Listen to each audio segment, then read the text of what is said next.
my life to address this august crowd about the NAAC accreditation system. So the title of my talk is NAAC A&A, that is NAAC Assessment and Accreditation. And we all know that NAAC has revised its system of assessment and accreditation in the year 2017. Therefore, I have mentioned it here as NAAC A&A revised framework. He expressed his desire that this institution will also go in for NAAC accreditation in near future. Therefore, I have prepared my lecture in a similar way. Mostly, I have focused on the NAAC accreditation process, how to go in for NAAC accreditation, what are the documents required, what are the details you have to prepare before you apply for NAAC accreditations. So that is the objective of this lecture. And what is the role of NAAC? The full form of NAAC is National Assessment and Accreditation Council, and this is an autonomous body under UGC. India has one of the largest and diverse education systems in the world. Privatization, widespread expansion, increased autonomy, and introduction of programs in new and emerging areas have improved access to higher education. At the same time, it has also led to widespread concern on the quality and relevance of the higher education. Here I emphasize quality and relevance. These are the most two important aspects of higher education, whether we are maintaining the quality or whether it has any relevance in modern day system or not. To address these concerns, the National Policy on Education NPE 1986 and the Program of Action spelled out strategic plans for the policies, advocated the establishment of an independent national accreditation agency. Consequently, the National Assessment and Accreditation Council, that is NAAC in short, was established in the year 1994 as an autonomous institution of the University Grants Commission with its headquarters in Bangalore. The mandate of NAAC, as reflected in its vision statement, is in making quality assurance an integral part of the functioning of higher education institutions in India. And this is the statement of the Honorable Chairperson of NAAC accreditation. The NAAC continues with its focus on quality culture of the institutions, any higher educational institutions, in terms of quality initiatives, quality sustenance, and quality enhancement. So the basic criteria is quality. First, we have to initiate quality, then we have to maintain the quality, the sustenance, and further we need not stop there, but we keep on enhancing the quality of education, and that is the focus of NAAC, and it is mentioned in their objective as quality culture. So let us make quality the defining element of higher education in India through a combination of self and external quality evaluation, promotion, and sustenance initiatives. So that is the focus of the NAAC. We have to develop a quality culture in our higher educational institutions.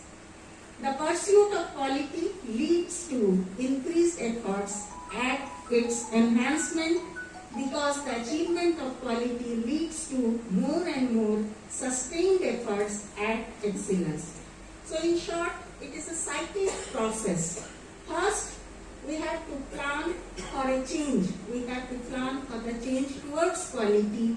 Then how to implement that change is the next step. Then, of course, we have to do any assessment whether we are successful in our attempt or not. And we have to periodically review and discuss and take further measures to improve the quality. So it is a cyclic process, it never stops. In line with NAAC's conviction that quality concerns are institutional, quality assessment, QA in short, they mention it like that, can better be done through self-evaluation. Now, NAAC is an external body. Of course, NAAC peer team visits for final assessment, but it is the internal system that is more important, and self-evaluation. Any higher educational institution must do their self-evaluation. The self-evaluation process and the subsequent preparation of the self-study report. On the basis of the self-evaluation, we have to, any higher educational institution has to prepare a self-study report to be submitted to NAAC, involves the participation of all the stakeholders.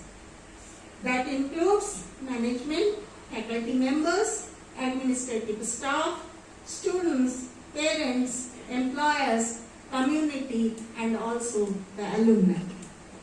While the participation of internal stakeholders, that is management, staff and students, provide credibility and ownership to the activity and could lead to newer initiatives, interaction with the external stakeholders, facilitate the development process of the institutions and their educational services. Overall, the quality assessment or QA is expected to serve as a catalyst for institutional self-improvement, promote innovation, and strengthen the urge to excel. So Q is the basic thing, quality. End of the day, in the beginning it is quality, at the end also it is quality, and actually there is no end because it is a cyclic process. So whenever any institution, particularly the state universities and state-run colleges in Bihar or in any other state also, being a NAAC assessor, I have visited a number of states and I have seen many institutions at the undergraduate level, that is colleges as well as universities, and I found the fear at the heart of the administrators of the institution is that they do not have good infrastructure. So that is very important, but infrastructure. Now this institution is rather fortunate because you have an excellent infrastructure. So you need not fear that. You can go out for NAAC accreditation, you need not fear that. So this slide, I don't think it gives any fear of infrastructure, not having proper infrastructure should not be there. Now, even otherwise, when an institution is fearful of not having the proper infrastructure, they need not fear, because actually it is a French word and it means subgrade, the native material underneath a constructed pavement or railway. The word is a combination of the Latin prefix infra, meaning below, and structure. So it is not that what we see with naked eye, that any institution has a very good infrastructure, that does not mean that it should have a very well-designed building or well-kept building only. Because at the end of the day, infrastructure encompasses everything, including particularly the academic infrastructure, what the institution had academically.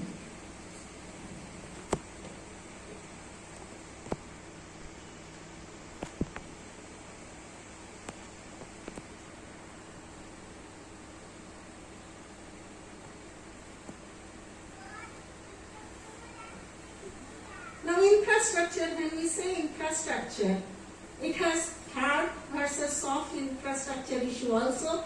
Hard infrastructure is something that you can see with our eyes, the building, the laboratories, the equipments. Of course, these are there. But apart from that, the soft infrastructure includes the financial system, the education system, the healthcare system, the system of governance and discipline and law enforcement inside the campus. So all these together is part of NAAC assessment and accreditation process. Now, as I said that many of the institutions are fearful that they don't have the proper infrastructure in terms of hard as well as soft infrastructure. So that is not the thing. How we want to project ourselves is also very important. That's why I have placed this slide here. If we want to see us as a strong person, as a strong institutions, we can achieve what NAAC has already framed it. They have designed the criteria, and in each there are 7 criteria, and in each criteria what we do not have, we have to do the assessment for that first, and then we have to strengthen or meet it can become a land if the desire is there. Now we refer our HEs, the higher educational institutions, as the temple of learning. So the basic is of course cleanliness, housekeeping and ambience, and I am happy to find that all these things you have in plenty. Now in the revised framework of NAAC, which was launched in the year 2017 in the month of July, many things have been changed. It has become now more ICT enabled, and the objectives are more clearly defined. It is transparent, it is scalable and more robust. NAAC indicators are comparable with other international quality assessment framework. And with this, the NAAC indicators have now become comparable with any other international assessment and accreditation body. Now, as I mentioned earlier also, that in line with NAAC's conviction that quality concerns are institutional, quality assessment can better be done through self-evaluation. So this is very important. First, we have to do the self-evaluation. Then on the basis of that, the self-study report, SSR, has to be prepared. And in this, every stakeholder has to participate: the management, the administrators, the employers, the faculty members, the administrative staff, students, parents, alumni, and as well as the community. Now, I have already mentioned it: quality initiative, quality sustenance, and quality enhancement. So in short, it is called Q3 factor. So all these 3 should be contained in the NAAC assessment process. So it is based on self-study report as well as a peer review. And when all the steps are performed, I will mention a step by step how to go in for NAAC assessment process. Then at the end, a peer team visits the institutions and they give the final verdict. So normally, after that, the NAAC have their EC, Executive Council, inspects all the reports, and on the basis of that, a grade is awarded, a CGPA is also awarded to the institutions, and it is usually valid for it.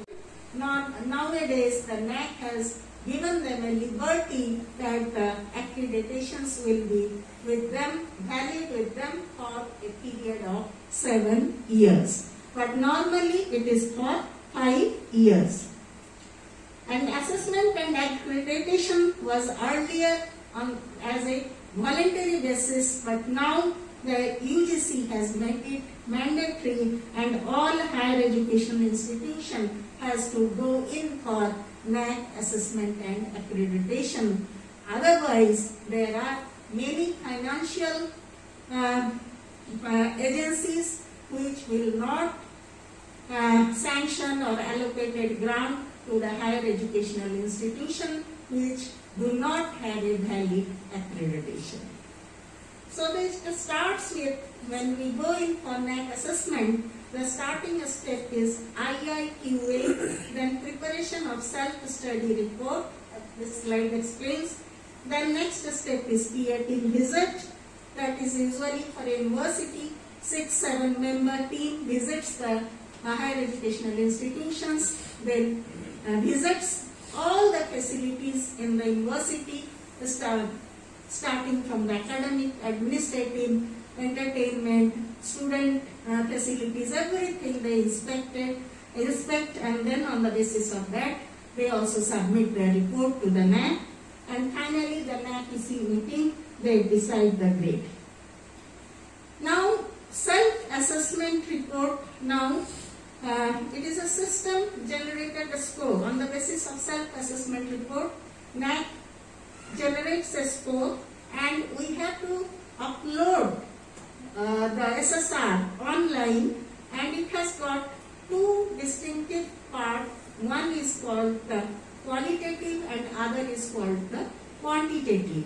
So quantitative is now more important. It carries 70% weightage, whereas the qualitative carries only 30% weightage. Now IIQA, the full form of this is Institutional Information for Quality Assessment. So we have to submit IIQA to NAAC. Now all the higher educational institutions which are interested in going in for NAAC assessment and accreditation, they have to submit IIQA online, and duly filled in IIQA of eligible higher educational institutions will be accepted by NAAC for further processing, and others will be rejected. If they are not at par with the criteria fixed by NAAC, then they may also be rejected. Normally, NAAC will communicate to the higher educational institution within 10 days about the fate of their IIQA. In case of rejection of IIQA, applications of specific suggestions would be given to the higher educational institution to facilitate them to resubmit IIQA. Even if the IIQA is rejected by NAAC, NAAC gives positive suggestions to improve it, and the institution has the option to resubmit the IIQA. And an institution can reapply twice after the first attempt resulted in rejection.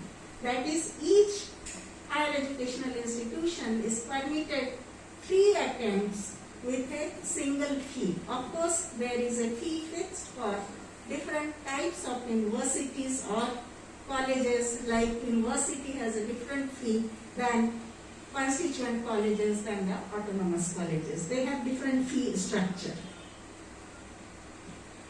So documentations which are required for NAAC assessment, that is very important. Any institutions willing to apply for NAAC accreditation have to first do their homework.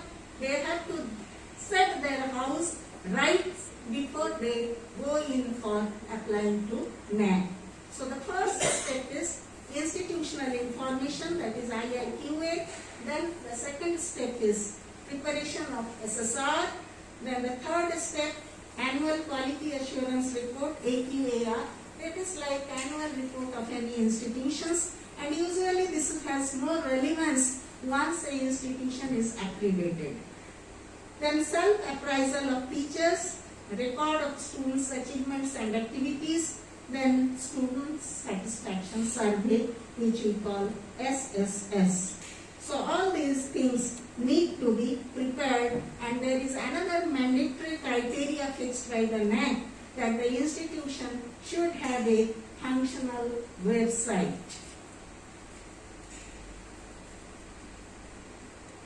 Now, once the IIQA is uploaded, the SSR has to be uploaded within 45 days. Earlier it was 30 days, but NAAC has now increased the schedule. Within 45 days, the complete SSR has to be submitted. So this is a very important criteria. Actually, IIQA is a partial information about the institution, and SSR is the complete information on the 7 criteria fixed by NAAC. So it is important that when we apply for submit our IIQA, all these processes are online and digital. So before that, we should also prepare our SSR. At least 75% of SSR to be ready before we upload the IIQA. Now, most of the institutions have in a dilemma how to do it, and the best thing to do it is to take the manual available at the NAAC website. The NAAC manual explains everything in detail, minute detail, how to go in for NAAC accreditation, what type of preparation an institution has to do.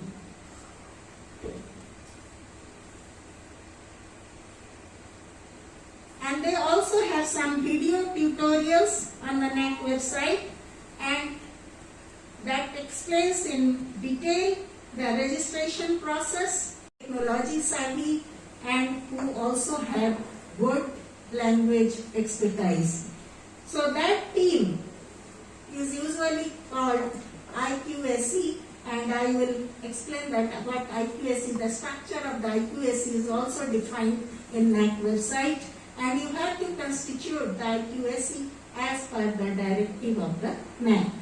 Now I was talking about quality indicator framework, and this is based on 7 criteria fixed by NAAC, and these flexibility, curriculum enrichment, and of course feedback system is also very important.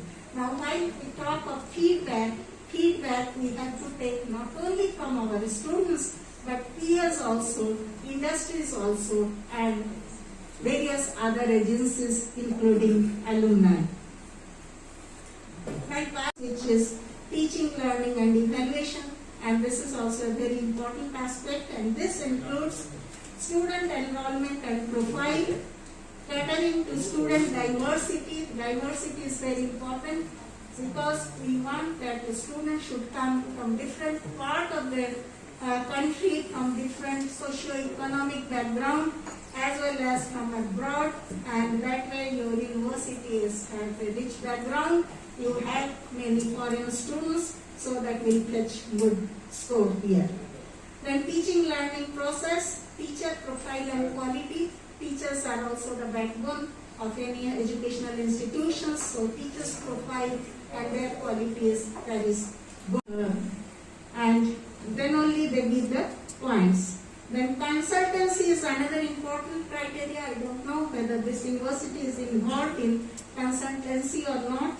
I heard the Honorable Vice Chancellor is member of the body, but what NAAC expects is a paid consultancy, and how much the university or higher educational institution has collected, how much amount it has collected through consultancy is also important, and their unit, NAAC's unit is in lakh, so minimum is lakh. So if we earn 10,000 or 20,000, that is not going to bring us any point or score. So that is also an important area. Then extension activities, what type of extension activities the institution is doing for the society or the community, what type of work we are doing, and the collaboration with other academic bodies is important. So all these things are part of criteria 3. Similarly, criteria 4, it talks about the infrastructure and learning resources, and in this, it is mentioned on the slide, and library is a very important area because library is the backbone of learning resource. So they give lots of importance to modernization of library and IT infrastructure. And next criteria 5, is related to student support and progression. When the student support in what type of support facilities are given to the students, apart from the academic, entertainment, security, all this safety, security and health of the students are also very important. Then the record of student progression. I don't know, because most of the universities in Bihar or any other part of the India also, we are very poor in record keeping. Our students are actually engaged and very well positioned in the various organizations, but we do not keep the record. NAAC wants exact record. So record keeping, we have to be good in record keeping when we go in for NAAC accreditation process. Then the students' participation in various activities, various competitions and other sports, cultural and other activities is also important. Then alumni engagement, how your old students are contributing for the progress of the institution is very important. They may contribute through financial support or otherwise also they can arrange some consultancy sessions, or some of the alumni can help in placement of the students. All these things are very, very important. And we must have a registered alumni body. I don't know whether this university has a registered alumni association or not. And criteria 6 is about governance, leadership and management. And here also the academic audit, the financial audit, these are important things. Financial management and resource mobilization, then whether it is fully digitized or not, these are also very important factors. And criteria 7, institutional values and best practices. So NAAC expects that every institution should do some socially valuable work and involve their students in helping the community, in the service of the community, and each institution should identify at least two best practices. So you have to elaborate on these two best practices, the methodology, the objective, the methodology, the outcome, everything of the best practices. If I say that our students are teaching the poor children, then we have to keep records of that.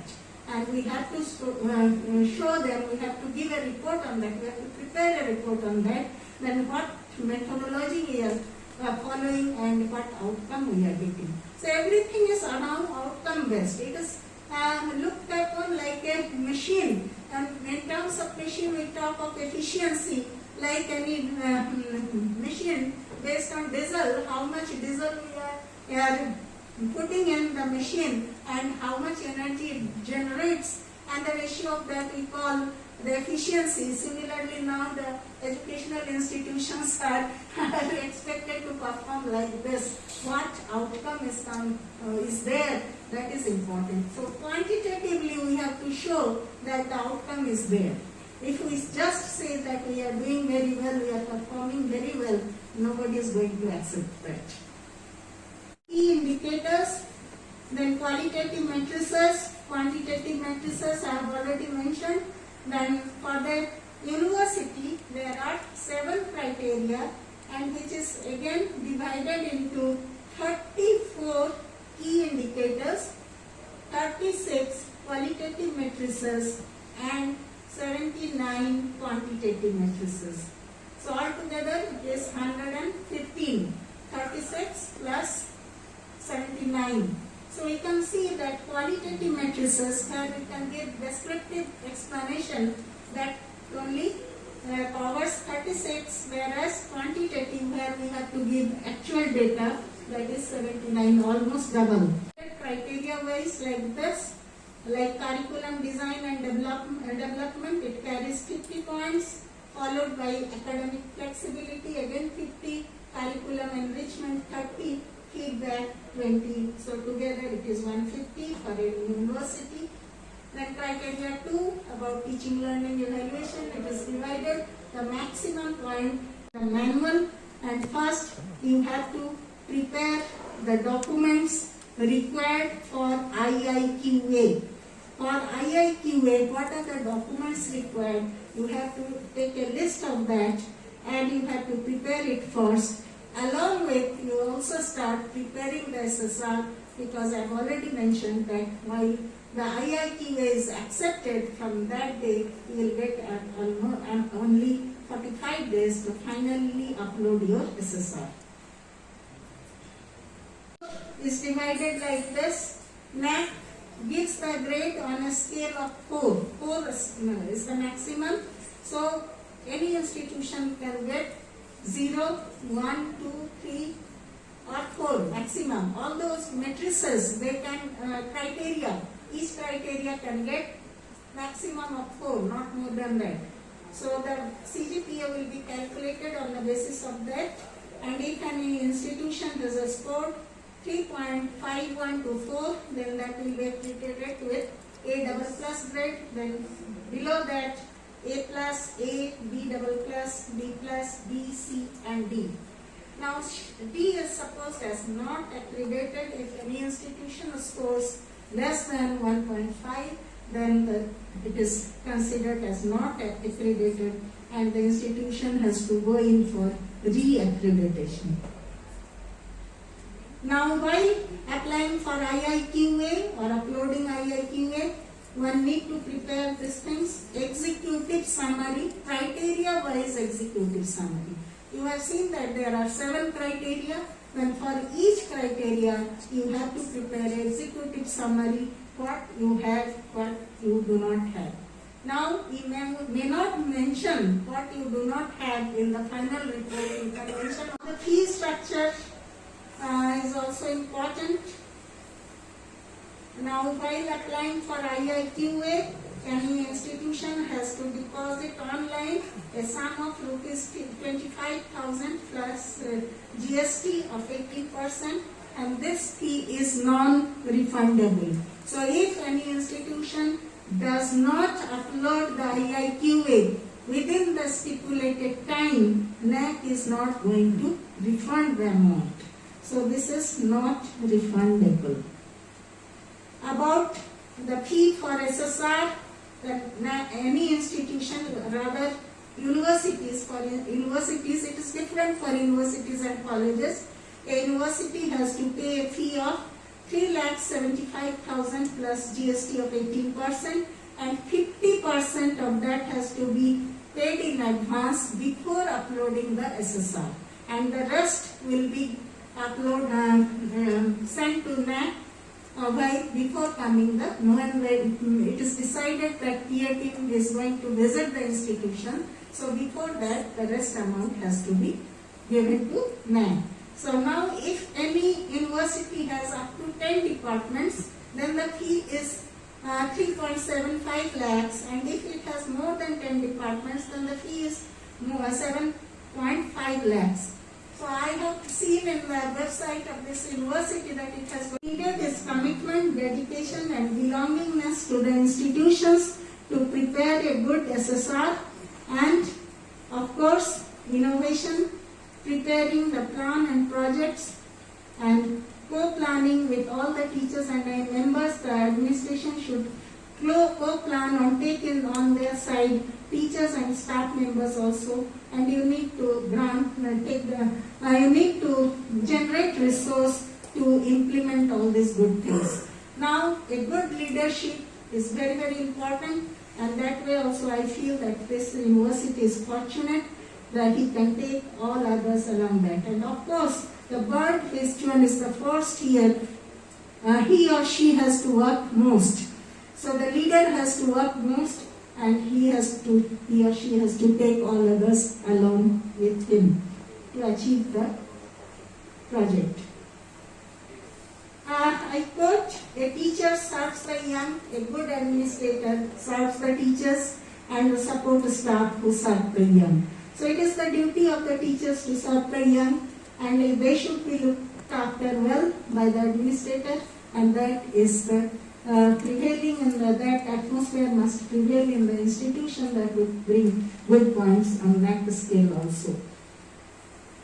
Now, it is not the administrator or the head of the institution, I may say that when any institution is going in for NAAC, the data collection, nowadays it is all digital and quantitative, so the data collection is the most important part. And we Indians are not very good at data keeping, rather we have some empathy with keeping data. So whoever is the head of the institution or head of the IQAC head is called the coordinator IQAC or director IQAC. So he or she must be like this, rhino. You have to be thick-skinned. You have to hear many comments from many corners, but you have to be very patient and be like a rhino. Don't use the weight, just make the skin thick. So that is my observation and my experience. And I will say that all members of the institutions and all stakeholders, I repeatedly mentioned, have to work in unison and continuous and collectively towards achieving and sustaining quality and excellence, and that will bring a good grade in the NAAC. So I wish you all the very best. I want to see that this institution has scored AA++ in my accreditation system.